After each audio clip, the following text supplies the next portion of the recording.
Super empaths boleh jadi silent killers untuk manusia narsisis. Tapi bagaimana? Jadi sebelum tu, kalau korang belum follow, seperti biasa, klik link follow untuk dapatkan banyak informasi yang menarik. Pertama, super empaths yang EQ yang tinggi, dia boleh baca emosi dan diam. Dia tahu bila seseorang tu cuba kawal atau manipulasi. Tapi dia tak balas dengan marah. Dia diam, dia perhati. Dan bila tiba masa, dia undur dengan senyap. Nombor dua, super empaths tak perlukan pengiktirafan pun, tak perlukan pujian, tak perlukan validation.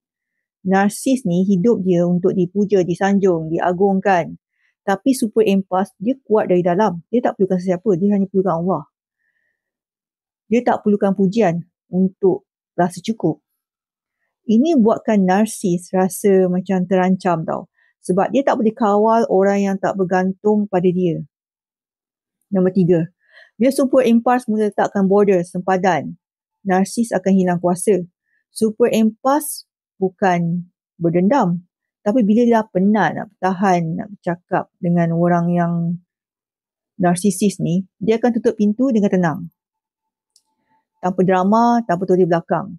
Dan paling menyakitkan bagi seorang narsis, bila mangsa pergi tanpa perlu menjerit, tanpa perlu bagi explain apa-apa pun. Dan dia mampu hilangkan ingatan dan emosi yang terpendam marah dengan mudah.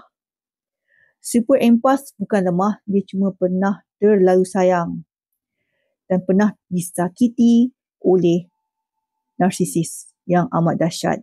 Jadi dia sudah ada tingkat level EQ. Dia adalah orang yang narsis paling takut. Saya ada buat kursus tentang pulih anxiety dan depresi. Klik link bio.